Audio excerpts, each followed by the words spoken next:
The views and opinions of this broadcast do not reflect the views and opinions of Armed Media, New Productions and its affiliates. Enjoy the show.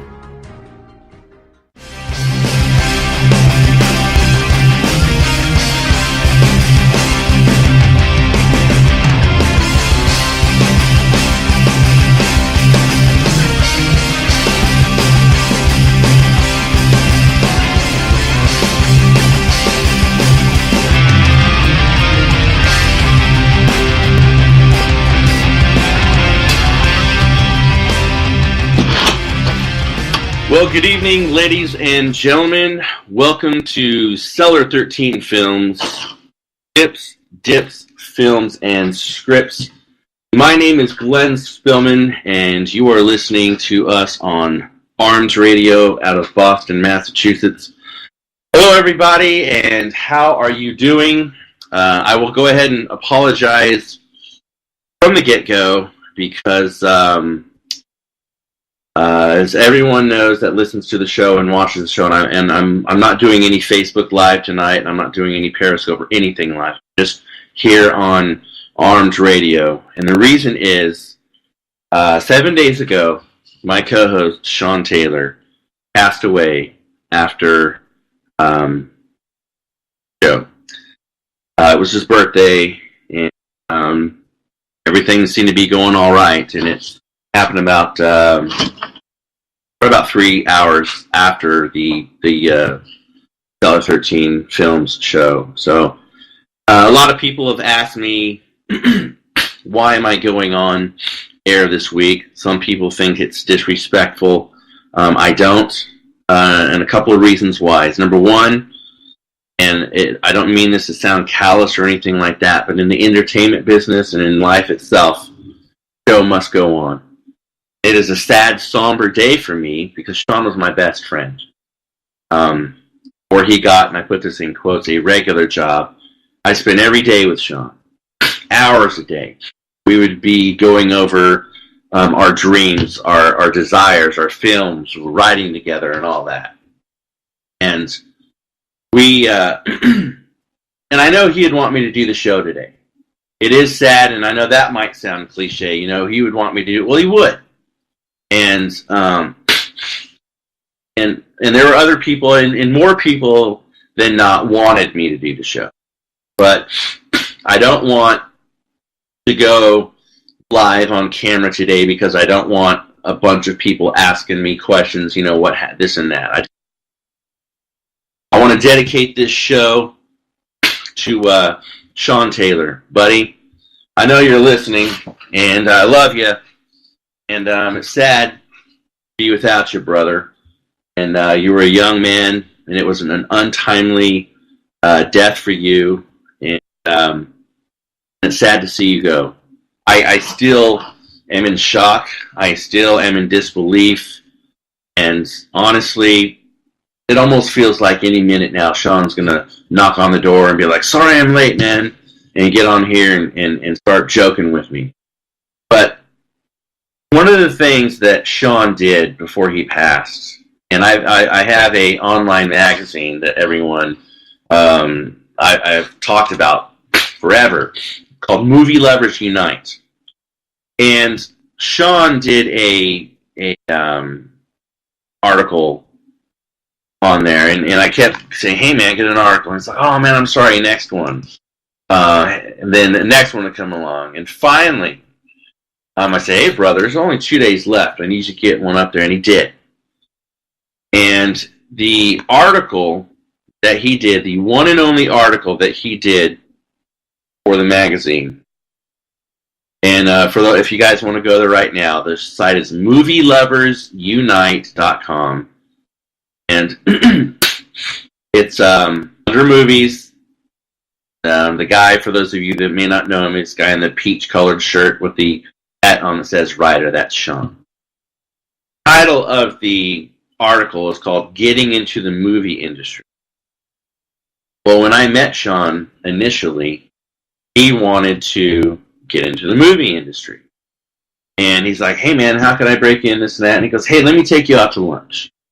So we met on my side of town, and because he likes Indian food, and there's this Indian restaurant that I really like. Hey, brother, I think you would like this. So we went, we talked, and he told me about his life and desires. I told him about my life, what I've done, this and that. And for those of you, and if you will indulge me, for those of you that are listening, I would like to go ahead and read some of the article to you, because this is dealing with dreams. It is dealing with desires in life, not just in the movie industry, life in general. So I will read you the first paragraph here. It says, when I was 14 years old, my mother supported me in my only true interest at the time, and that was being an actor. I absolutely loved movies and films of all types, every genre, from any age. I would stay up late and lose myself in old black and white films from the 30s up to the 70s, and watched every single new movie that came out in the theater, even if I had to sneak into some of them because poor. Sorry, theater management, I haven't done this in many years. And it goes on to talk about his love for movies. It goes on to talk for his desire to get into the industry. And in one of the things that he talks about is getting in the film. So I'm going to go about halfway down in the article. In the mid-1990s, I was given the opportunity to act in several plays for local community and college theater, shows ranging from strange ad-lib rants to traditional Shakespeare, one of my favorites. I love acting and caught the bug again. However, as I realized when I was younger, and I was reminded again, it was not so much a business of what you know as who you know. And I knew nothing and no one. Well, back to working my tail end off and making ends meet in the Bay Area. I once again gave up on my dream. So Sean got into the industry for a little bit, was discouraged, gave up on his dream. He gave up on it more than once. And here's another situation where he gave up on his dream. Moving forward to the last few years, I moved to West Sacramento. After being sick and tired of overpriced living in the Bay Area, and took a couple years off working. Now that I no longer had to worry about money as much, at least long enough for a short break. My uncle, Randy Taylor, was already finding his success in quite a few movies, and I was going to be an extra in an upcoming movie called Mama's Boy, a film with Gary Busey about a teen boy who makes his girlfriend pregnant. Who takes on his girlfriend's pregnancy, excuse me. So the funny thing about Sean was when he got in, he was an extra in this film.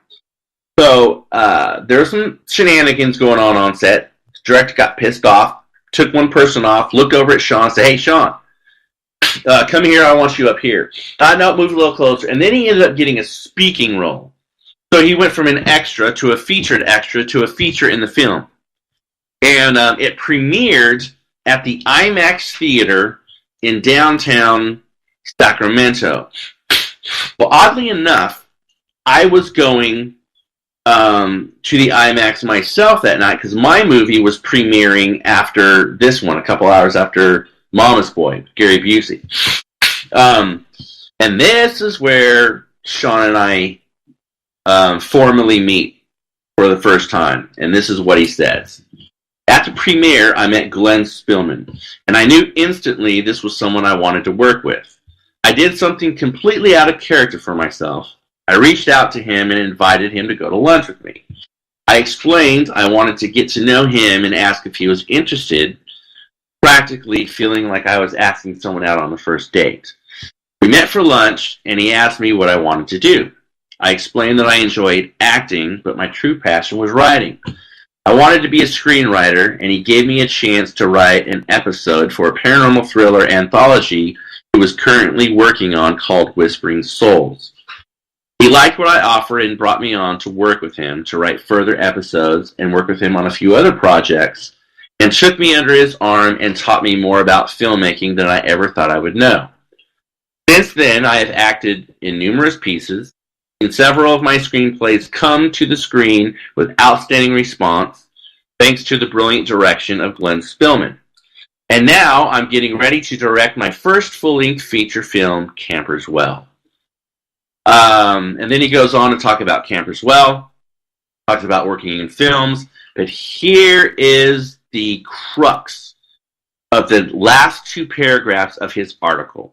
Here's the crux that I want everybody out there that is listening to this broadcast in 62 countries around the world. This does not just count for the movie business or entertainment. This counts in life. Whatever your desire to do, whatever your dream is to do, whatever it is that you want to do in life, I want you to listen to these words that Sean Taylor wrote in his last article, Living on This Earth. This is what he says, and I quote, "If you find yourself looking back thinking about the dreams you once had or may still have, and have accepted every reason in the world why you cannot do something, then you are only cheating yourself out of happiness. I gave up twice because I didn't know where to go or how to do it, and allowed other priorities to get in the way. I was lazy. I only had to spend some time gaining the education and finding the motivation to go for what I wanted. Was it scary? Of course it was. Did I make mistakes? Plenty. And I'm damn proud of them. Mistakes are always the best way to learn. But the most important question was, am I happy? You're damn right. I love what I do. I have been truly given a gift to meet and work with some amazing and talented people. It was humbling and invigorating at the same time. Never again will I look back at what I wish I could do or what I wish I should have done. From now on, I am only looking forward and will not let anyone tell me otherwise. Same should go for you. If you are reading this, think about what you wish you had done, what challenges you fear to take on. Now go do something about it. I realized it was far better to try and fail than to realize I never took the chance, but instead embrace excuses." And his last quote, ladies and gentlemen, Mr. Sean Taylor says, "So what do you want to do?" It's the eternal question that only you can answer. If you still don't know, stop reading this and start thinking. Regrets can last a lifetime. And at the end, we put, "Rest in peace, Sean Taylor. Your light will live in our hearts forever." Ladies and gentlemen, that was an article written by my best friend. This was a man that whenever I was depressed lifted me up. This was a man that whenever I was pissed off, put a smile on my face. This was a man whenever I felt I was derailing, put me back on track. This is a man that went for his dreams. He never would have reached out to me that day at the premiere of his film. And, oddly enough, mine was premiering too. He never reached out that day. I don't know. Maybe he would have went into the film industry with someone else. Maybe not. I don't know. But the fact is we met. The fact is we had that initial luncheon. The fact is that I put his screenplay into fruition. The fact is that he has written 2 short films for film competitions last year in the 48-hour challenge. It was called The Stand Up. If you go to YouTube and type in Cellar 13 Films, you could watch that film. The fact is that he wrote the film, and for those of you on my set now, next time we're on, you can see the movie poster behind me. It's called The Choice. He wrote that. He acted in it, and that film won an award at that Sacramento 10x10, won the Audience Favorite Award.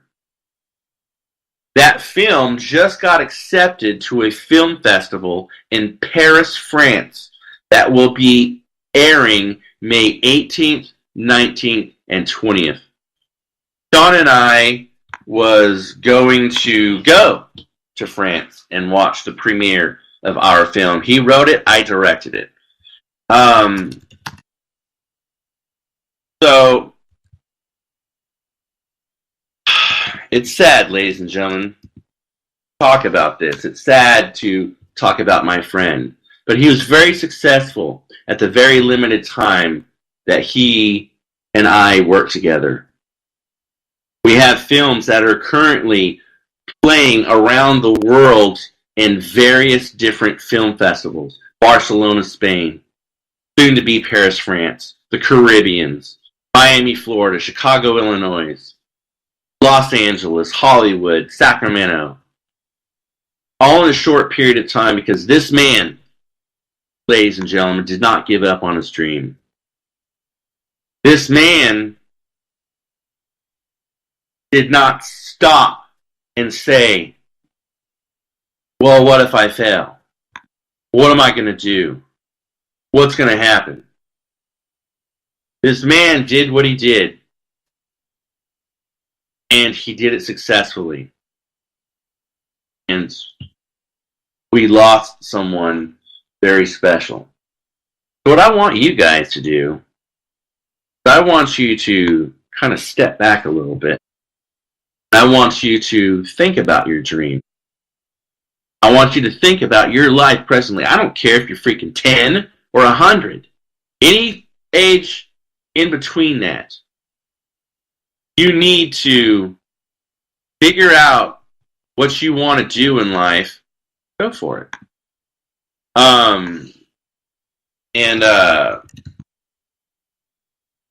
Whether it's film, music, sports, mathematician, whatever you want to do in life, do not ever let anyone tell you you can't do it. I don't know if it was Neil Armstrong or freaking I don't know who said this quote, but I remember this quote. It's called, "Life comes in cans, and can't never did do anything." So if you're sitting around and you're like, well, I can't because of I got kids, or I can't because I've got a job, I can't because I'm married, or I can't because that's bullcrap, man. I am a single father, okay? I've raised my 16-year-old daughter from the day she was born now. And I'm going to continue to raise her. I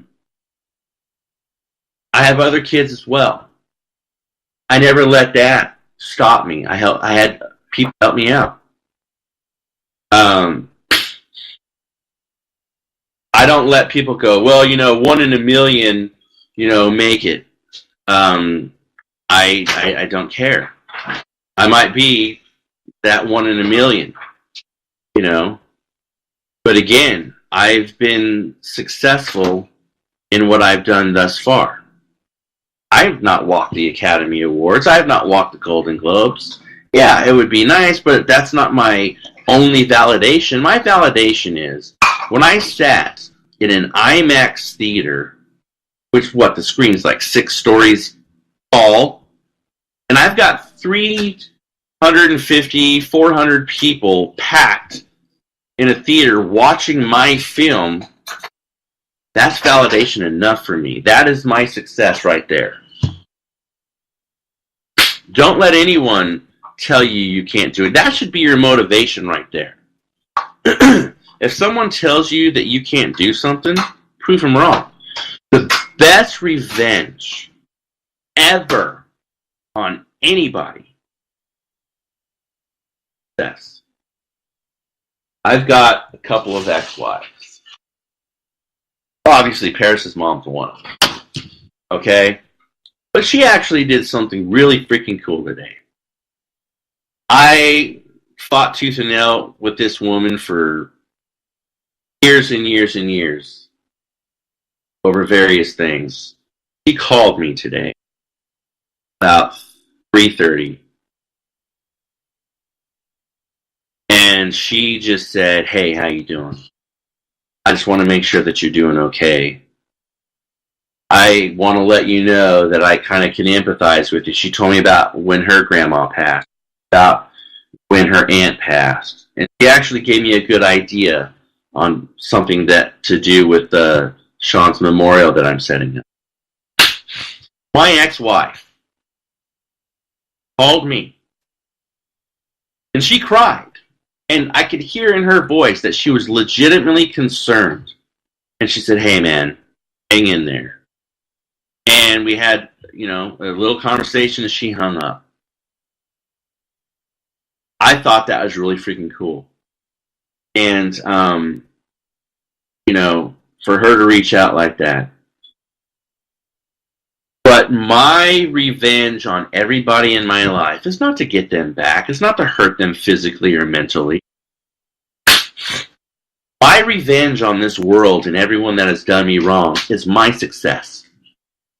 I've been told my whole life, you suck, you'll never amount to anything, you're a black sheep, you're a piece of shite, your writing sucks, your this sucks. Everyone's telling me all these things to hurt my feelings. I just keep trying. I don't listen to that. No, I lie. I do listen to that. I just don't take it to heart and let it overcome me. So, I had someone in a pub last night say, "Hey, man, I saw you on this Bonnie commercial." I did a commercial about a month and a half ago. Now it's airing on TV, and someone saw me and told me about it. I thought that was cool. I'm plugging away and doing, I'm an actor, I'm a writer, I'm a director, I am a producer, I am a filmmaker. I'm always going to be an actor. And I've tried out, last year, I tried out for over 75 different films. I got a call back for a few of them, and then I got accepted to a few of those few. But most people would be like, "Oh, wow, you tried out for 75 and you only got picked for 3. Well, crap, if I only got picked for 1, it's good enough for me. I was in a film with one of several big actors it was last October, November, that I had the pleasure of acting with. Because I don't let things hold me back. I don't have a regular job. I do not go to work 9 to 5 and work a regular job. This is what I do. I have a radio show with Arms Radio. I have a film company, and I make films, and I am a journalist. That's what I do. I pursue my dream. I'm raising my kids. I'm doing what I do, and I try, and I plug away, and I do what I do. I get on casting sites, and I put in my reels. Sometimes I never hear back from these people, ever. Does that discourage me? No. I had an acting teacher one time. His name was Tom Logan. For those of you back in the day, if you remember Chips, with Eric Estrada, Ponch and John. If you remember the mechanic in the show, that's Tom Logan. And he said to me something that stuck with me all these years. He said, "Brother, go into an audition already thinking that you're not going to get it. Because most actors, when they go for an audition and they don't get it or get treated a certain way or, thank you, we'll call you if we need you, thank you," they get discouraged, they get depressed, sometimes get suicidal, this, that, and the other thing. He said, if you go in there thinking that you're not going to get it, no big deal. But the time that you do get it, it's just that much better. So for those of you that have a fear of failure, don't fear failure. look failure in the face and challenge it. And if you do fail, learn from that mistake. If you do fail, so what? I fail all the time, sometimes daily in some way or another. One of the most key things that you need in making a film, a commercial, TV, anything, it's called a slate. You've ever seen behind the scenes and someone will say, A Raven's Cry, scene 1, take 1, click. That is called a clapper or a slate. Well, that is the essential thing that you need in filmmaking that will sync sound to film. So when the editor edits, he knows where to start, where to finish, and what to look for, and what scene that you're on.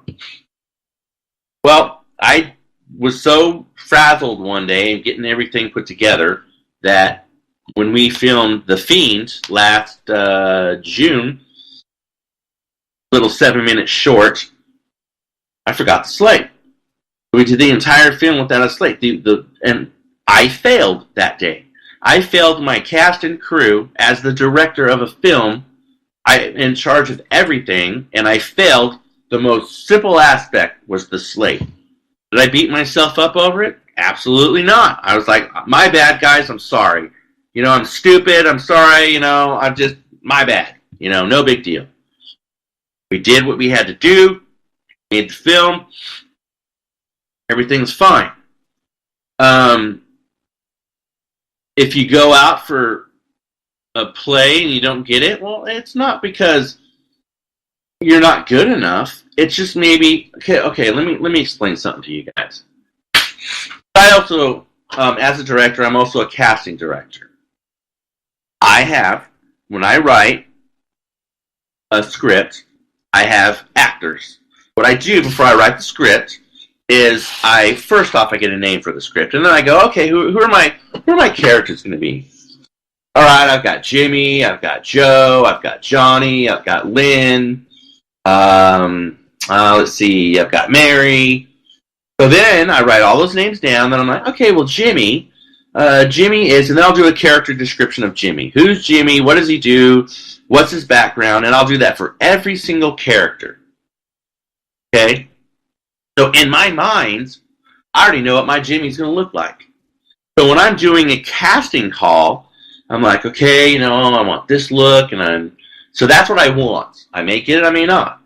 But if I see somebody, well, Jimmy's got to act like this, Jimmy's got to do this. So if someone portrays those abilities, well, I just notate on their headshot, oh, they do A, B, and C. So that's already good because that's what I'm looking for. But someone can give me a stellar performance. I mean, absolutely stellar freaking performance. Then somebody comes in, they trip over themselves, they stutter, they're messing up their lines, but I'm like, wow, I like the way that person looks. Or I like the way they say, or I like their build, or I like their whatever. I will be like, that's my Jimmy. And someone says, well, dude, they sucked it up in the audition. I'm like, I don't freaking care. I'm going to take that Jimmy, and I'm going to teach them to act the way I want Jimmy to act. That's my job as a director, okay? Somewhat. I mean, you shouldn't have to teach an actor to act, but I mean, if you like someone that much, you can, because see, auditions are freaking nerve-wracking. I've done hundreds of them, and I still get nervous when I go to an audition. I still get nervous. So, the person that gave me the stellar performance that absolutely blew me away, I didn't pick that person, not because I didn't like him. I might have picked him and put him in someone or some other area of the film. But it's not that I didn't like him. It's just sometimes casting directors have certain things that they're looking for. Or I've heard directors and other people say, you know what, I want Linda to be blonde or brunette. I do not want a redhead, and I do not want this and that, and I want them to be at least 5'5", and they have to be between 130 pounds and 150, whatever. Okay? That's their criteria. Now, does that make it right? No, it doesn't. I don't believe that, but that's the freaking nature of the beast, man. But there are some people that I know out there that'll dye their hair any color you want. I'll shave their head if you want them to. That's dedication. That's kind of cool. And I'm the same way. I dyed my hair one time. I did a show, and the person said, "Hey, I want you to dye your hair Billy Idol bleach blonde." All right. I was in the salon 5 freaking hours. My hair is black. They had to pull the color out of my hair. It looked like Ronald McDonald freaking orange. Then they had to process it again. My head was burning. It sucked. But it was Billy Idol bleach blonde, like they freaking wanted, and I did my part, let it go out, and what's done is done. So in life, you want to be a director, an actor, and I'm specifically talking about the film industry here, but if you want to be anything in the film industry, and you say to me, and I say, okay, what's your excuse? Why aren't you doing it? Well, I haven't been to school. Well, good thing I'm a teaching company. Come on set, and I'll teach you what you need to know. I've never done it before. So come on set and learn it. Watch somebody. Freaking YouTube it, man. YouTube, how to be a director, how to be a screenwriter, how to be a script student, whatever. YouTube it. Watch it. There's a thing out there called Masterclass. You got to pay for it, but it's not that much. And you could watch videos from the people from Hollywood on how to do something. I mean, they have masterclass. I mean, Gordon Ramsay does a masterclass on how to cook. You want to be an actor? Do it. There's all kinds of things out there. Get a group together and be like, go to the bookstore. Get a book on monologues or a book on scenes. Start doing scenes. Get a friend of yours and say, hey, I want to do a scene. I'm going to play Jimmy, you play Joe, and we're going to do these scenes back and forth until you master it, you read it, and then when you memorize it, put it down and then act it out. And then after you act it out, set up your smartphone, iPad, whatever, film yourself doing the scene, watch the scene, then they go, oh, I could do that better, or oh, that was cool, and do that. That's how you learn.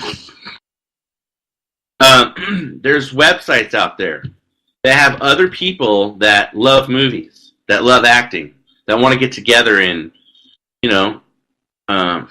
maybe do improv or whatever. There's never an excuse not to do any. Unless you're dead, there's never an excuse not to do anything. Never. There's people with disabilities that are out there doing things. So I don't want to hear excuses, man. When I see an absolute beautiful painting and someone tells me, oh, so-and-so did that with their feet, I'm like, what? Yeah, they don't have any arms, but they have 2 feet and they did it with their feet. Like, what the crap, man? So when someone that has no arms and can paint a picture, a beautiful picture, with their feet, I don't want to hear any excuses from you guys out there for anything. You want to learn, there's a book for everything. You don't want to watch YouTube, you want to read a book, there's a book for everything. Get on your local search engine, type in how to be an actor, or how to be a this, or how to be to that.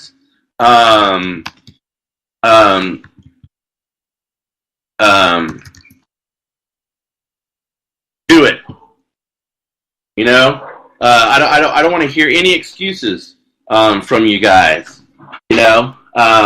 So whatever it is in life that you want to do it.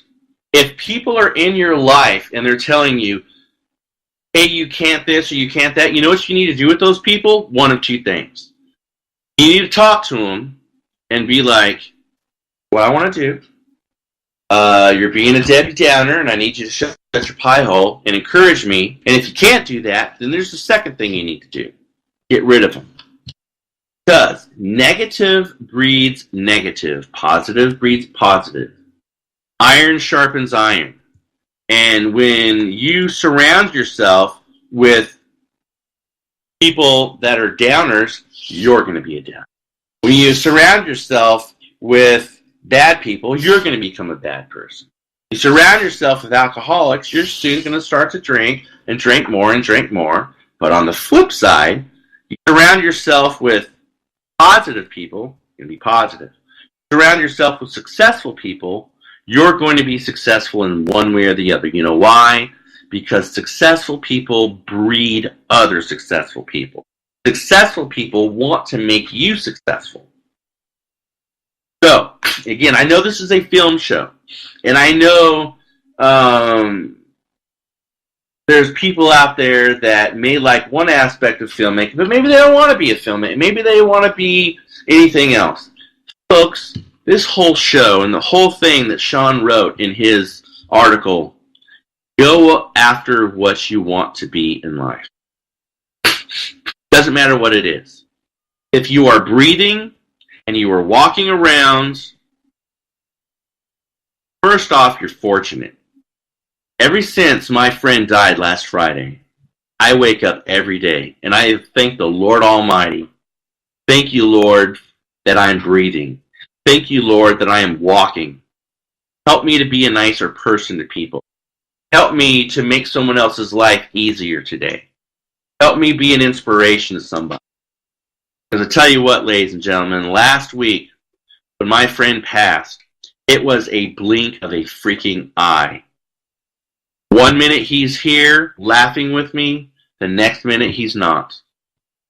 And that really hits you freaking hard, ladies and gentlemen. That opened up my eyes to be like, you know what? There is nothing going to stand in my way for anything the rest of my life. I'm not going to be afraid of anything. I might be a little bit of afraid, but it's not going to stop me from doing anything that I want to do. If I fail, okay, well, how did I fail? Why did I fail? See, that's what you need to do, ladies and gentlemen. If you fail at something, you need to look at what is considered a failure, and you'd be like, okay, what did I do that caused me to fail? Okay. And have your friends and have other people critique that, and they go, oh, well, you did this. Okay, well, hey, help me out a little bit and show me what not to do next time, and then you get better and better and better and better and better. You know, Martin Scorsese, one of the most famous directors ever to walk the planet. He was not always a freaking genius, okay? Failed. Gordon Ramsay, one of the best chefs on the face of the earth, wasn't always Gordon Ramsay. Started off as a soccer player, wanted to play soccer, then he hurt his knee, got injured, then he's like, what the crap am I going to do? He liked food, cooking, and then he moved to freaking France, and he learned French, and he's from Scotland, moved to Europe, went to France, learned French, cooked, and now he's one of the most famous chefs in the world. I mean, the dude who discovered, I got a light bulb freaking above my head. The guy that discovered the light bulb. You think on his first try, he did whatever he did, and like, bam, there's a freaking light bulb. Drop the mic. Thank you very much, ladies and gentlemen. No. From what I understand, he, like, over 900 times he failed. When anything that you use, I got a computer in front of me, I've got an iPad, I've got headphones on. Do you think the first headphones just magically appeared by the freaking fairies? No. Someone had to make it and they failed. And then that's why this new technology, there's people out there going, what can we do to make this better? Or what can we do to this and that? And then now there's Bluetooth. You think Bluetooth was successful? No, it was not. Failed. Got a coffee cup right here. It's porcelain. Do you think the first person in the world that ever made a porcelain bowl or cup or anything worked right off the bat? No, they failed. They go, oh, well, we need to add this. Or we need to add less of this or more of that. Oh, well, if we put this coating on it, it'll last longer. So whatever you do in life, ladies and gentlemen, go for it. Those of you listening to me, on Arms Radio take my words very seriously, and in the 62 countries around the world, I want you, after this show, I want you to sit in a chair. I want you to think, what is it that I want to do? If you're 40s, 50s, 60s, 70s, 80s, don't care. Never too late. Ever too late. Go after your dream. Wow, when I was a kid, I wanted to be a ballerina. Well, go learn and be a ballerina. You might have to go take yoga first, stretch out those muscles, maybe build your cardio, go to dance class or whatever. And then maybe 6 months a year, go out, try out for a dance show, go out for a play, a musical, whatever. And you're a 6-year-old kid maybe, sitting next to daddy right now, or mommy at the dinner table, listening to ARM radio. You're like, hey, mommy, I want to be a filmmaker. Well, mom, give your daughter or son or whatever your iPhone and hit the freaking record button. Let them go around, record or whatever. Put the stuff on iMovie and let them edit something. Make a 30-second film. Make a minute film, whatever. Start somewhere. Start by doing one thing. Take the first step. If you sit down and do nothing, you're going to become stagnant. For instance, I am a weightlifter. I go to the gym, I pick up this very heavy piece of metal, and I lift it, or I push it, or I pull it. Some people think I'm going to say, why do you want to go exert yourself like that? Why do you want to pick up heavy objects and move them? There's many reasons. I want to keep myself healthy, and I want to work my muscles out because I want to, there's many reasons. I don't want to get into physiology right now, but there's many reasons why. If I just sat in a chair all day and I was just on the computer all day, I didn't hardly move, my muscles would atrophy. That means get smaller. Then I would get weaker. Then my cardio would suck. Then I would get up just to check the mail and huff and puff. And then I would start having all these ailments because my body's not moving, it's not doing anything. It's going to waste away. Your brain. If you don't exercise your brain, it's going to do the same thing. So my point is, get up and move. Do the first step. Money should never be an issue. Time should never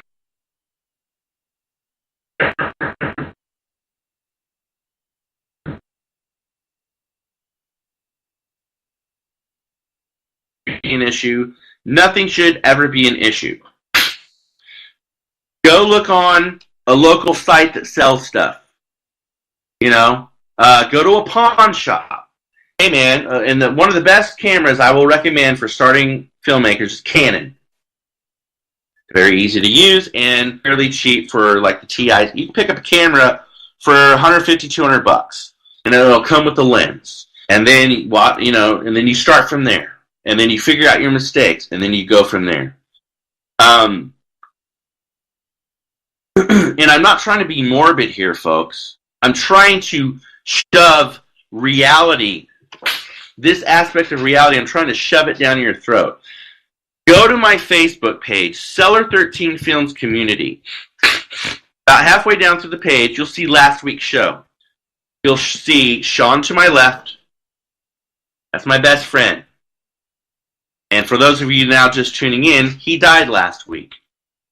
My point is, we are never guaranteed another minute, another day. He didn't know that he was going to die that night when he got up in the morning to put his shirt on his pants and, whatever. He didn't know he was going to die. My point is, you don't know how long you have. You're going to have 30, 40, 50 more years. I don't freaking know how much longer you have. Only God knows that. My point is, don't waste time. Don't sit in front of the TV just unless you're doing it for, like I watch movies every day, but I do that because I researched. I'm not just being lazy. If you're a writer, write. I implore you, write 1 page a day.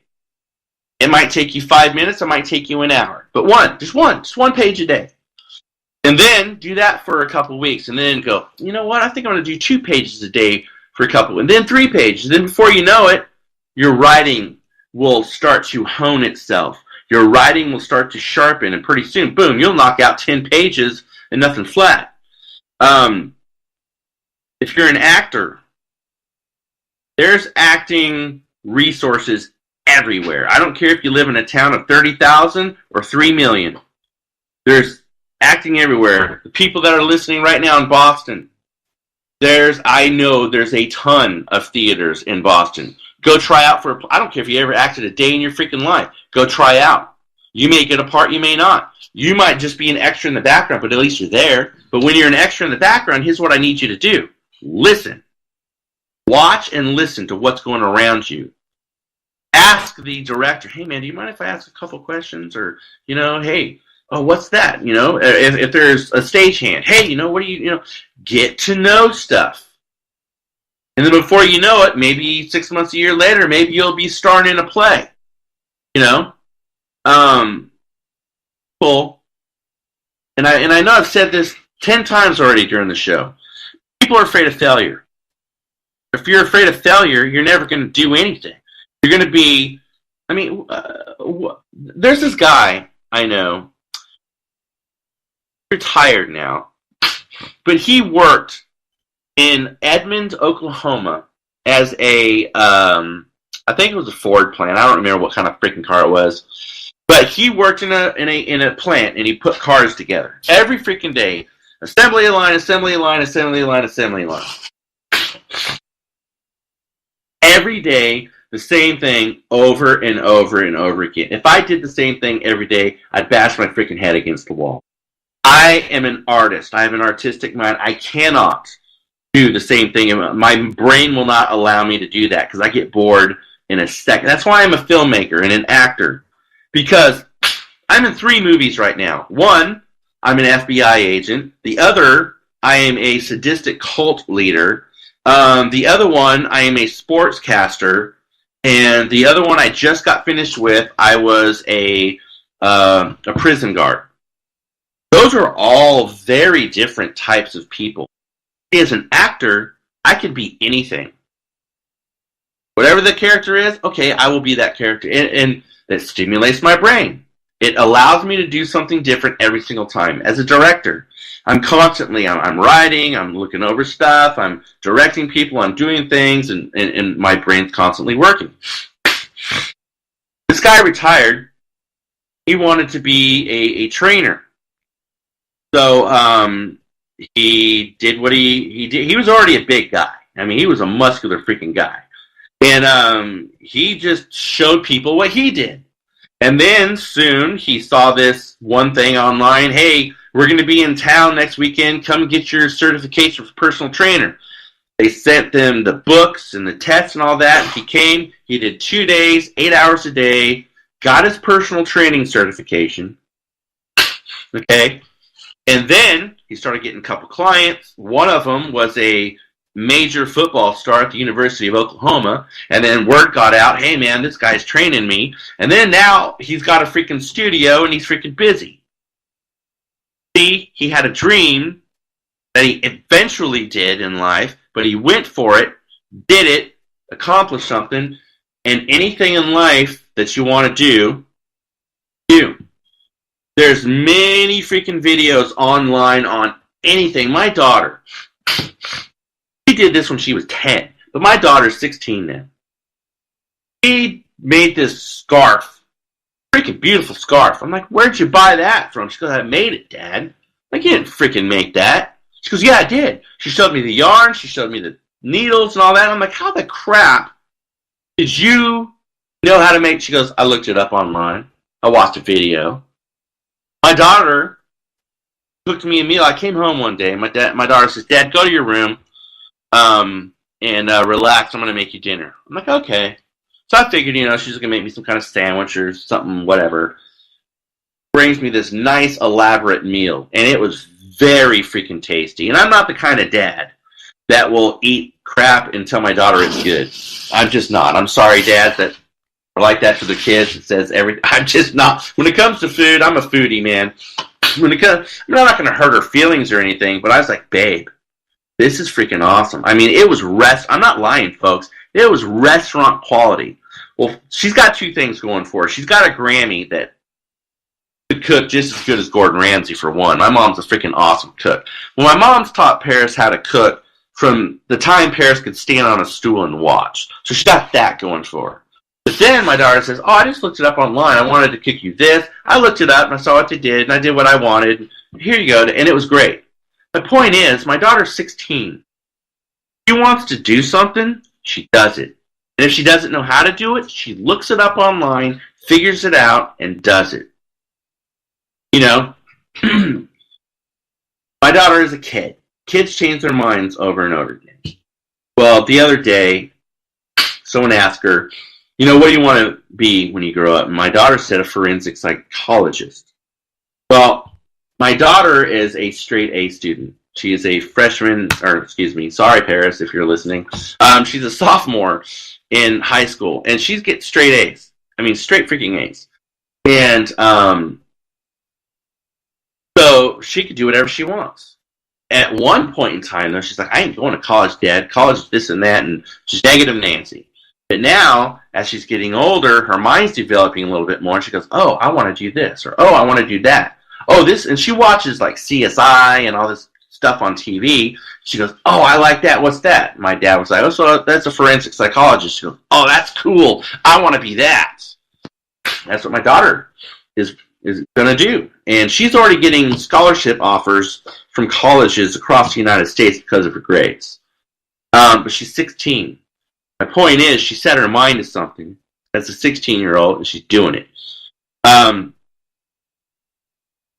So one last time, folks, I'm going to remind you. My friend Sean Taylor is not sitting next to me tonight. He's not going to be here next week. He's not going to be here the week after. I will never see Sean on this earth ever again. He had his last breath. You guys are still breathing. You guys are still walking around. You guys still have dreams. Don't let my friends die in vain. Don't let my friend's article be in vain. Go out there, live your dream, do your dream, succeed at your dream.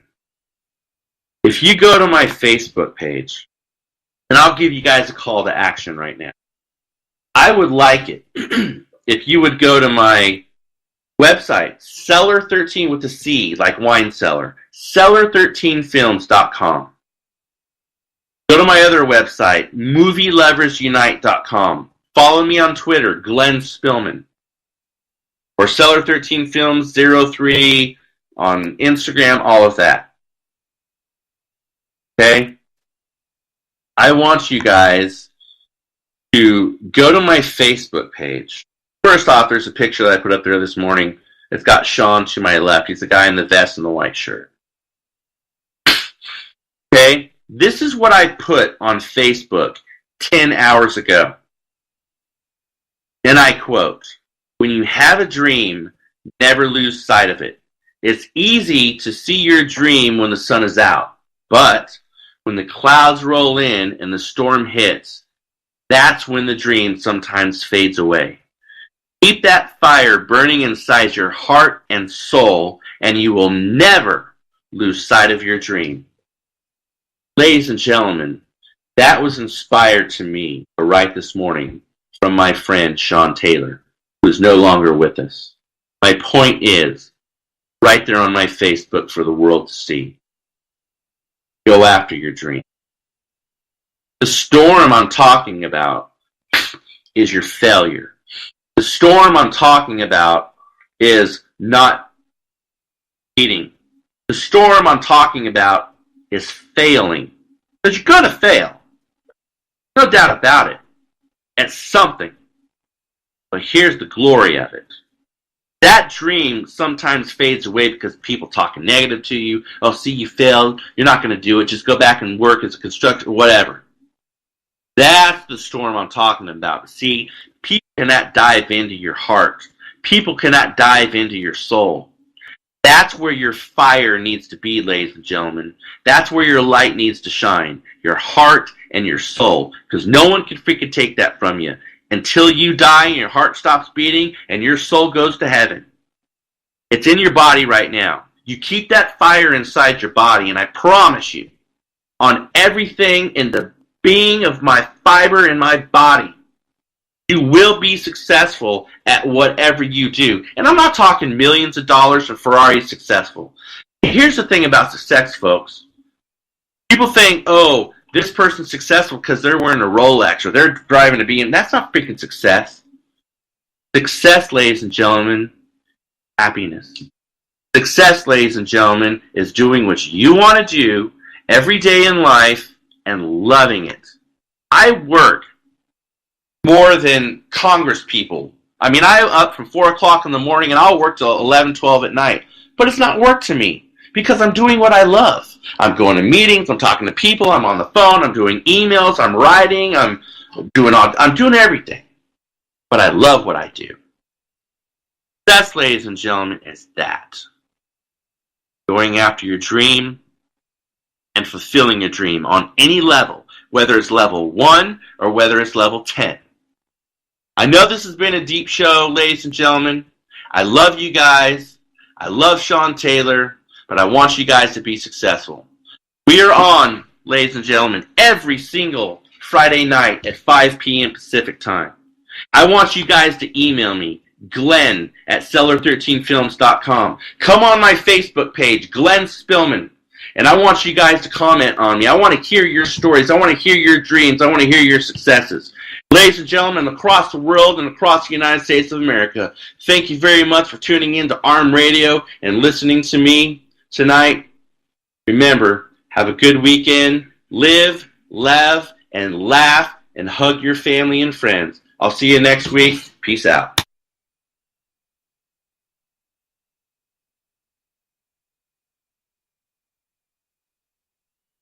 User left your channel.